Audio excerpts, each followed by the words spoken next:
ஆண்டவராகிய இயேசு கிறிஸ்துவின் நாமத்தில் வாழ்த்துக்கள். இந்த நாளிலும் யாக்கோபு 4வது அதிகாரம் முதல் 12 வசனங்களை மாத்திரம் நாம் இந்த நாளிலே கற்றுக்கொள்வோம். இந்த 4வது அதிகாரத்தில் 12 வசனம் வரையிலும் உன்னை தேவனுக்கு அர்ப்பணி என்று சொல்லி யாக்கோபு அறிவுரை கூறுகிறார். 13 17 வரை நாளைய தினத்தை குறித்து நீ பெருமை பாராட்டாதே என்று ஆலோசனை வழங்குகிறார். உங்களுக்குள்ளே யுத்தங்களும் சண்டைகளும் எதினாலே வருகிறது? உங்கள் அவயவங்களில் போர் செய்கிற இச்சைகளினால் அல்லவா? அதாவது இதற்கு முந்தின அதிகாரத்திலே பரத்திலிருந்து வருகிற ஞானம், அதாவது தேவன் தருகிற ஞானம், அதே போல ஜென்ம சுபாவத்துக்குரியதும் பேய்த்தனத்துக்கு அடுத்ததுமான ஒரு ஞானத்தை குறித்து பேசினாரே, சாத்தான் தருகின்ற ஞானம். அந்த ஞானத்தை பெற்றவர்கள் எப்படி இருப்பார்கள்? உங்களுக்குள்ளே யுத்தங்களும் சண்டைகளும் எதினாலே வருகிறது? உங்கள் அவயவங்களில் போர் செய்கிற இச்சைகளினால் அல்லவா என்று தொடங்குகிறதை பார்க்கிறோம். உலக ஞானத்தோடு சாத்தானின் ஞானத்தோடு வாழ்கின்ற ஜனங்கள் திருச்சபையில் தன்னுடைய சொந்த முக்கியத்துவத்தை அவர்கள் விரும்புவார்கள். அவர்களுடைய கௌரவத்தை ரொம்ப அதிகமாக அவர்கள் விரும்புவார்கள். அங்கே ஏதாவது அதிகாரம் பண்ண வேணும், நமக்கு அதிகாரம் கிடைக்கணும்னு நினைப்பாங்க. அங்கே சபையில் அவர்கள் விரும்புகிற இன்பங்கள் கிடைக்கணும்னு நினைப்பாங்க. பணத்தை சம்பாதிக்கணும் அப்படிங்கிற காரியங்கள் காணப்படும். மற்றவர்களை விட தான் உயர்ந்தவன் என்கிற ஒரு மனப்பாங்கோடு கூட காணப்படுவார்கள். இப்படிப்பட்ட நிலைமையில் அவர்கள் இருந்தார்கள் என்று சொன்னால், அவர்கள் சத்ருவின் ஞானத்தினால் அவர்கள் நிரப்பப்பட்டிருக்கிறார்கள் என்பதை நாம் புரிந்து கொள்ள முடியும். இவற்றால் தான் சண்டைகளும் சிக்கல்களும் சபைகளிலே வரக்கூடியதாக இருக்கிறது என்று யாக்கோபு எழுதுகிறார். அங்கு அவர்கள் தேவனுடைய சித்தம், நீதி இவைகளை விட தங்களுடைய சுயநல நோக்கங்களையே அவர்கள் திருப்திப்படுத்த நினைத்து அதற்கு அதிக முக்கியத்துவம் கொடுக்கிறபடியினாலே அவர்களுடைய இருதயத்தில் இப்படிப்பட்ட ஆசைகள் பொங்கி எழுகிற போது அது கடைசியில் வெளியே சண்டையாக வெடித்து அது கிளம்பி விடுகிறது என்பதைத்தான் இங்கே யாக்கோபு கோருகிறார். உங்கள் அவயவங்களில், அதாவது இருதயத்தில் கடந்து இப்படியே போரிடுகிற இந்த ஆசைகளினால், அவர்கள் அந்த இச்சைகளினால் தங்களுடைய சுயம், தங்களுடைய முக்கியத்துவம், தங்களுடைய கௌரவம், தங்களுடைய அதிகாரம்னு சொல்லி நினைச்சு மற்றவர்களிடத்தில் சண்டையிடுகிறவர்களாக காணப்படுகிறார்கள் என்று எழுதுகிறார். 1 கொரிந்தியர் 3:3 பவுலப்போஸ்தலனும் பொறாமையும் வாக்குவாதமும் பேதங்களும் உங்களுக்குள்ளே இருக்கிறபடியினால் நீங்கள் மாம்சத்திற்குரியவர்களாய் இருந்து மனுஷ மார்க்கமாய் நடக்கிறீர்கள் அல்லவா என்று எழுதுகிறதை பார்க்கிறோம். இயேசு கிறிஸ்துவும் இந்த பூமியில் வாழ்ந்த நாட்களிலே அந்த விதைகளை விதைக்கிற ஓமையை குறித்து சொல்லும் பொழுது 4 வகையான நிலங்களை பற்றி பேசும் பொழுது மார்க்கு 4வது அதிகாரம் 18-19 லூக்கா 8வது அதிகாரம் 14வது வசனத்திலும் ஒரே மாதிரியான ஓமையை இயேசு கற்றுக் கொடுத்தார். வசனத்தை கேட்டும் உலக கவலைகளும் ஐஸ்வர்யத்தின் மயக்கமும் மற்றவர்களை பற்றி உண்டாகிற இச்சைகளும் உட்பிரவேசித்து வசனத்தை நெருக்கி போட அதனால் பலனற்று போகிறார்கள். இவர்களே முள்ளுள்ள இடங்களில் விதைக்கப்பட்டவர்கள், சாத்தானினுடைய ஞானத்தை பெற்றிருக்கிறவர்கள். இவர்கள் வசனங்கள் விதைக்கப்படும் பொழுது அவருடைய இருதயம் ஒரு முள்ளுள்ள ஒரு நிலமாக காணப்படுகிறபடியினாலே உலக கவலைகள், ஐஸ்வர்யத்தின் மயக்கங்கள் இவைகள் அவர்களை ஈர்க்கிறபடியினாலே அவர்கள் சபையிலே சண்டை பண்ணுகிறவர்களாக காணப்படுகிறார்கள் என்று இங்கே யாக்கோபு எழுதுகிறார். கலாத்தியர் 5வது அதிகாரம் 16 21 வரையிலும் பவுல் எழுதும் பொழுது கூட, பின்னும் நான் சொல்லுகிறது என்னவென்றால் ஆவிக்கேற்றபடி நடந்து கொள்ளுங்கள், அப்பொழுது மாம்ச இச்சையை நிறைவேற்றாதிருப்பீர்கள். சபைகளுக்குத்தான் எழுதுகிறார்கள், உலகத்துக்கு எழுதலை. சபையில் உள்ள மக்களே இங்கே தேவ ஞானத்தினால் நிரப்பப்படுகிறதற்கு பதிலாக அநேகர் சத்ருவின் ஞானத்தினால் நிரப்பப்பட்டிருக்கிறபடினாலே அவர்களுக்குள்ளாக இப்படிப்பட்ட ஒரு ஸ்பாவங்கள் காணப்படுகிறது. அவர்களை பார்த்து ஆவிக்கேற்றபடி நடந்து கொள்ளுங்கள், மாம்ச இச்சையை நிறைவேற்றாதிருப்பீர்கள் என்று சொல்லி ஒரு பெரிய பட்டியலிடுகிற பாவத்தை இங்கே 21வது வசனம் வரையிலும் கலாத்தியர் 5வது அதிகாரத்திலே பார்க்கிறோம். இங்கே யாக்கோபு திரும்ப எழுதுகிறார் வசனம் 2, கொலை செய்தும் பொறாமை உள்ளவர்களுமாயிருந்து அவர்களுடைய சுபாவம் எப்படி ஆயிருதுன்னா கொலை செய்கிறவர்களாக, பொறாமை கொள்ளுகிறவர்களாக மாறுகிறார்கள். கிறிஸ்துவை பின்பற்றுகிறேன் என்று சொல்லுகிற யூதர்களுக்குத்தான் யாக்கோபு இங்கே எழுதுகிறார். தவறான ஆசை, அதாவது உலகத்தின் எல்லா தீமைக்கும் வேறாயிருக்கிறது. யாக்கோபு 1:15 பாவம் பூரணமாகிற போது மரணத்தை பிறப்பிக்கும் என்று பார்க்கிறோம்.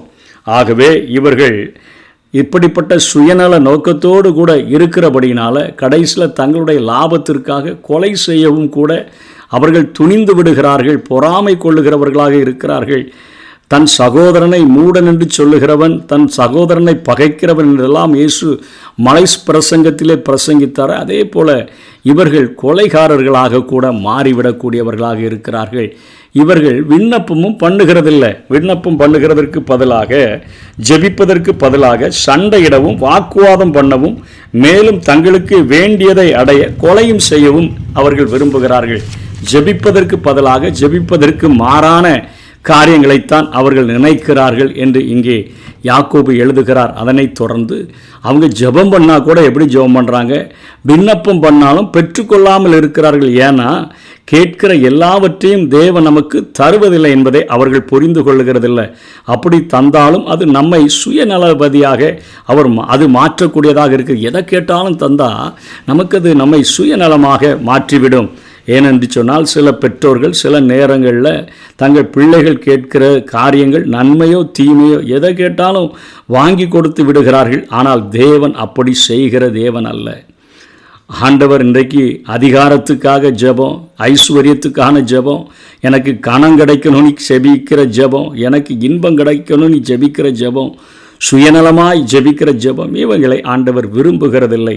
சங்கீதம் 139 23 24 சங்கீதக்காரன் இப்படியாய் ஜெபிக்கிறார். தேவனே, என்னை ஆராய்ந்து என் இருதயத்தை அறிந்து கொள்ளும், என்னை சோதித்து என் சிந்தனைகளை அறிந்து கொள்ளும். ஜெபிக்கிற ஒரு மனிதன் என்னை ஆராய்ந்து பாருங்க, என்னுடைய நோக்கங்கள் சரியாக இருக்குதா, என்னுடைய ஜெபங்கள் சரியாக இருக்குதா, என்னை அறிந்து கொள்ளுங்க, என்னை சோதித்து என் சிந்தனைகளை அறிந்து கொள்ளுங்க. வேதனை உண்டாக்குகிற வழி என்னிடத்தில் உண்டோ என்று பார்த்து நித்திய வழியிலே என்னை நடத்தும். நான் ஜெபிக்கிற ஜெபங்கள் என்னை நித்தியத்துக்கு நேராக வழி நடத்தக்கூடிய ஜெபமாக இருக்கணுமே ஒழிய வேதனை உண்டாக்குகிற வழி என்னிடத்தில் உண்டோ என்று பார்த்து என்று சொல்லி அவர் ஜெபிக்கிறதை பார்க்கிறோம். சங்கீதம் 66:18 என் இருதயத்தில் அக்கிரம சிந்தை கொண்டிருந்தேனே, ஆனால் ஆண்டவர் எனக்கு செவி கொடார் என்று வேதம் சொல்லுகிறது. ஆகவே நீங்கள் விண்ணப்பம் பண்ணியும் உங்கள் இச்சைகளை நிறைவேற்றும்படி, அதாவது சுயநலத்தை விரும்பி ஜெபிக்கிறபடினால நீங்கள் தகாத விதமாய் விண்ணப்பம் பண்ணுகிறபடியினால் பெற்றுக்கொள்ளாமல் இருக்கிறீர்கள்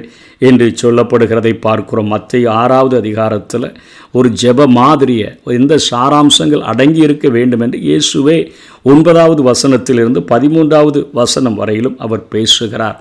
ஆகவே நம்முடைய ஜெபங்கள் ஆண்டவருக்கு சித்தமான ஜெபமாக, ஆண்டவருக்கு பிரயோஜனமுள்ள ஒரு ஜெபமாக, ஜெப மாதிரியை பின்பற்றக்கூடியதாக இருக்க வேண்டும். அப்படி என்றால் ஆண்டவர் அவருடைய சித்தத்தின்படி கேட்டால் நமக்கு பதில் கொடுக்கிறார், பதில் தருகிறார் என்கிறதை நாம் புரிந்து கொண்டு ஜெபிக்க வேண்டும்.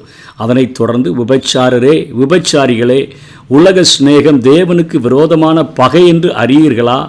ஆகையால் உலகத்துக்கு சிநேகிதனாயிருக்க விரும்புகிறவன் தேவனுக்கு பகைஞனாயிருக்கிறான். ஆலோசனை வழங்குகிறார்.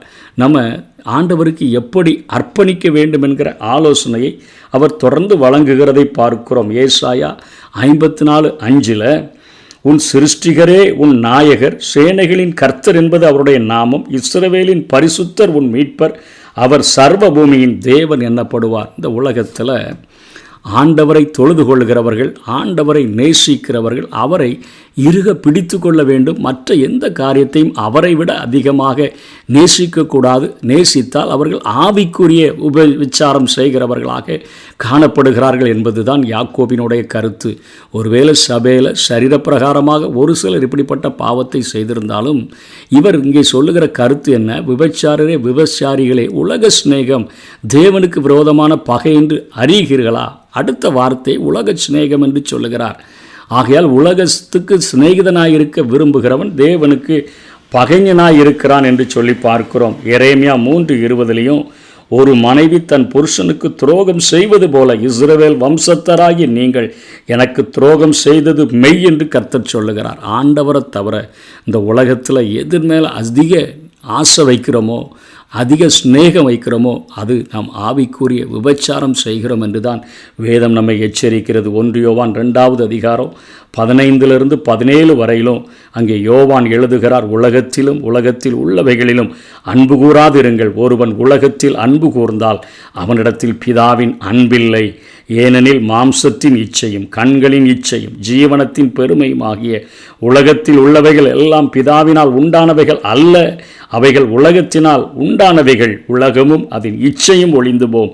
தேவனுடைய சித்தத்தின்படி செய்கிறவனோ என்றென்றைக்கும் நிலைத்திருப்பான் என்று தான் இங்கே யோவான் எழுதுகிறதை பார்க்கிறோம்.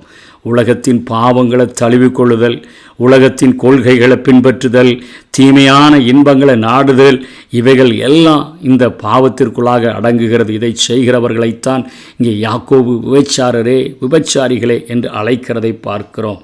இயேசுவும் இந்த பூமியில் வாழ்ந்த பொழுது 2 எஜமான்களுக்கு உங்களால் ஊழியம் செய்ய முடியாது, ஒருவனை பகைத்து இன்னொருவனை நேசிப்பான் என்றுதான் ஆண்டவர் சொல்லுகிறார். ஆகவே ஆண்டவரை நேசிக்கிறவர்களாக நாம் இருக்க வேண்டும். நம்முடைய தேவன் ஒரு பட்சிக்கிற அக்கினியாக, எரிச்சல் உள்ள ஒரு தேவனாக இருக்கிறபடினால நம்மை அர்ப்பணித்து ஆண்டவருக்கு முதலிடம் கொடுத்து முதலாவது தேவனுடைய ராஜ்யத்தையும் அவருடைய நீதியையும் தேடுகிறவர்களாக வாழ வேண்டும் என்றுதான் இங்கே வேதம் நமக்கு அறிவுரை கூறுகிறது. நம்மில் வாசமாயிருக்கிற ஆவியானவர் நம்மிடத்தில் வைராக்கிய வாஞ்சையாக இருக்கிறார் என்று வேத வாக்கியம் வீணாய் சொல்லுகிறது என்று நினைக்கிறீர்களா?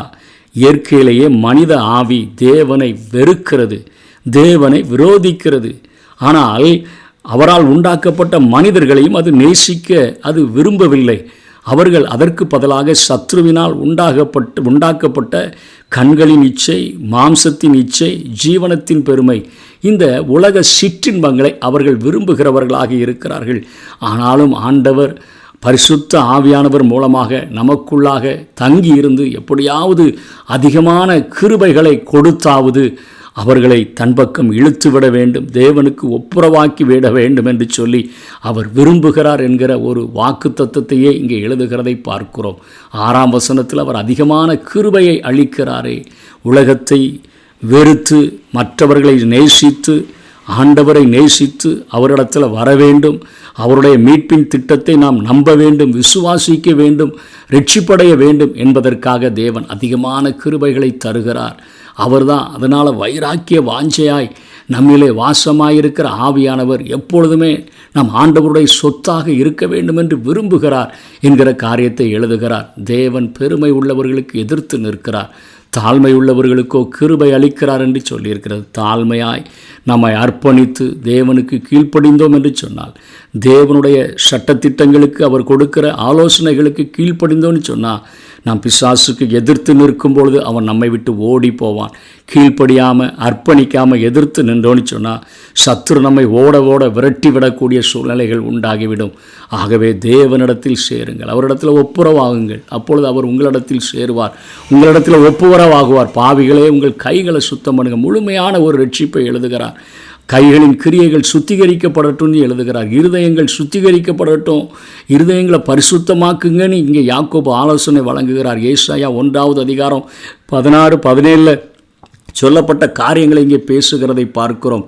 துயரப்பட்டு துக்கித்து அழுங்கள், உங்கள் பாவங்களுக்காக அழுங்க, நகைப்பு சந்தோஷமாக துக்கிப்பாக மாறட்டும், சந்தோஷம் சஞ்சலமாக மாறட்டும். உங்கள் பாவங்களுக்காக துக்கமடைங்க, சஞ்சலப்படுங்க, ஆண்டவர் உங்களை ரட்சிக்கட்டும். மனம் திரும்பி நீங்கள் ஆண்டவரிடத்தில் வாங்க, அவரிடத்தில் சேருங்கன்னு சொல்கிறார். கர்த்தருக்கு முன்பாக தாழ்மைப்படுங்கள், அப்பொழுது அவர் உங்களை உயர்த்துவார். ஆண்டவரிடத்தில் எப்பொழுதுமே நம்மை தாழ்த்துகிறவர்களாக, எனக்கு பலன் இல்லை ஆண்டவரே, எனக்கு இந்த உலகத்தில் எதையாகிலும் செய்யலான்னு சொல்லி நினைக்கிறதற்கு எந்த ஒரு சக்தியும் இல்லை, பரிசுத்தமாய் வாழ்கிறதற்கும் உண்மையே நம்பி இருக்கிற எனக்கு தேவையான கிருபைகளை அதிகமாய் தருவீராகன்னு சொல்லி நம்மை தாழ்த்தும் பொழுது அவர் நம்மை உயர்த்தக்கூடியவராக இருக்கிறார். சகோதரர், ஒருவர் விரோதமாய் பேசாதிருங்கள். யாக்கோபு 2ஆம் அதிகாரம் 8ஆம் வசனத்திலே சொல்லுகிறார், அந்த அன்பான கட்டளை மற்றவர்களிடத்தில் நம்மை போல மற்றவர்களை நேசிக்க வேணும். சகோதரனுக்கு விரோதமாய் பேசி தன் சகோதரனை குற்றப்படுத்துகிறவன், நியாயப்பிரமாணத்தை தந்தவரே கட்டளையிடுகிறவரே ஆண்டவர் தான் என்று 12ஆவது வசனத்தில் சொல்கிறார். அவரே ரட்சிக்கவும் அழிக்கவும் வல்லவர், அவர் தான் ஏன் நியாயம் தீர்க்கணும்? நீ எதுக்கு ஏன் நியாயம் தீர்க்கிறா? நீ ஏன் சகோதரனை குற்றப்படுத்துகிறா? உன்னை நியாயாதிபதியாக வச்சது யாரு? நியாய பிரமாணத்தை தந்த அவர் அவர் எல்லாவற்றையும் பார்த்து கொள்ளுவார். ஆகவே நீ நியாயப்பிரமாணத்தின்படி செய்கிறவனாயிராமல் அதற்கு நீ நியாயாதிபதியாகிருவ, மற்றவனை நியாயம் தீர்த்தான்னு சொன்னால் ஆண்டவருடைய கரத்தில் ஒப்பு கொடுத்துரு. ஆண்டவர் பார்த்து கொள்வார், எல்லாவற்றையும் அவர் பார்த்து கொள்வார் என்று சொல்லி அவருக்கு முன்பாக நீ தாழ்மைப்படுகிறவனாக நீ வாழு. உன்னை அர்ப்பணித்து வாழு. இந்த உலகத்தில் உனக்கு விரோதமாக எழும்புகிற சத்துருவை நீ விரட்டிவிட முடியும், அவன் உன்னை பார்த்து ஓடிவிட முடியும். அப்படிப்பட்ட ஒரு வாழ்க்கை, நீ அர்ப்பணித்த வாழ்க்கை வாழ வேண்டும் என்று சொல்லி யாக்கோபு சபைகளுக்கு எழுதுகிறது போல இன்றைக்கு விசுவாசிகளாகிய நம் ஒவ்வொருவருக்கும் எழுதுகிறார். நாம் இதற்கு கீழ்ப்படிந்து நம்மை அர்ப்பணித்து முழுமையாய் அர்ப்பணித்து வாழுவோம். கர்த்தர் தாமே நம்மை ஆசீர்வதிப்பாராக. ஆமென்.